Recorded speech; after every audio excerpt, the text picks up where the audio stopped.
pagpasok dito sa B-Mobile is nagtitinda po ako ng mga merienda sa Kapitolyo, sa palengke. So naglalako po ako ng merienda sa umaga, and then sa paggabi naman po is nagtitinda po ako ng balot. Si Kuya Rodel po yung nag-invite sa akin na sabi niya, ba't hindi mo try ito kasi sayang yung ginagawa mo kasi potential ka, sabi niya sa akin. So imbis na maglako-lako ka ng ganyan, sabi niya sa akin, ba't hindi mo itry to, sabi niya sa akin, kasi sayang yung panahon. So gusto kitang tulungan, sabi niya sa akin. Sabi ko naman, sige, pag-iisipan ko, sabi ko gano'n. So hindi kagad ako nag-join, siguro after 3 months. So nag-ipon po ako ng pera para makapag-join ako sa B-Mobile. First week ko po sa B-Mobile, actually wala po akong ginawa eh. At span of 3 months po, wala po akong ginawa, kundi po nasa bahay lang. So, si Kuya Rodel po, sabi niya sa akin, Tol, punta ka ng office para attend ka ng presentation. So, ang ginagawa ko po, sabi ko, busy ako, tsaka na lang. Pero ang ginagawa ko lang po sa bahay is nanonood ng TV. So, that time po, sabi ni Kuya Rodel sa akin, pwede ka ba pamit ko sa'yo si Amiel? So, nag-meet po, sumama po ako, nag-dinner po kami. So, na-meet ko si Sir Amiel Calilong sa Bubusok. So, that time, sabi ko, nung na-meet ko si Amiel, sabi ko, bakit pinakita niya yung mga check-in niya? So, pinakita yung check niya.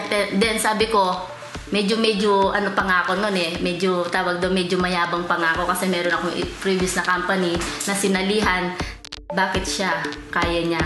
Bakit ako hindi ko kaya? So, siya po, okay, mas bata po sa akin, ba't na kaya niya, ako pa kaya?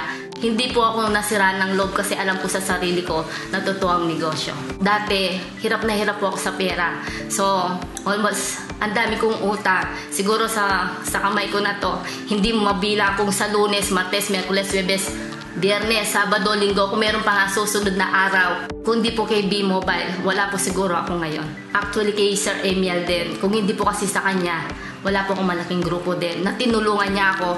So, nung buntis po ako, at least siya po yung nagpupunta sa mga bomb ko, yung mga invites na hindi ko naman din nagagawa.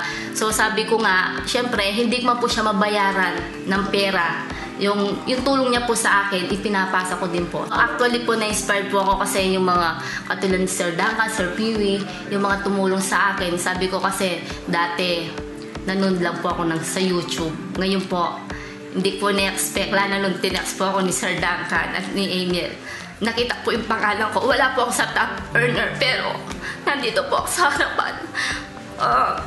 Ako na po yung ini-interview, ako na po yung nagtitestimonial. So, marami din po akong sinacrifice kahit na buntis po ako. Nagpupunta po ako ng Olongapo, Pangasinan para ibang ko lang po yung mga invites ng mga leader ko. So, ako po, may pera man po ako, wala.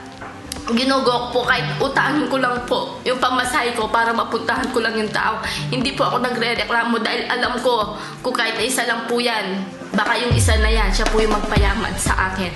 Yung best tip ko po, ako po isang housewife po. So, ako po ginagawa ko to para sa pamilya ko. Gusto ko rin tulungan ng asawa ko kasi ako po 4 na yung anak ko. Pero kasi ako po hindi po naranasan ang masarap na buhay.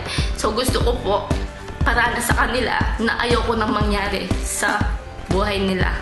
Again, I'm Rochelle Madagisman Kunan. Dati po, naglalako ng merienda at balot. Ngayon po, certified B-Mobile. Soon to be Millionaires Club.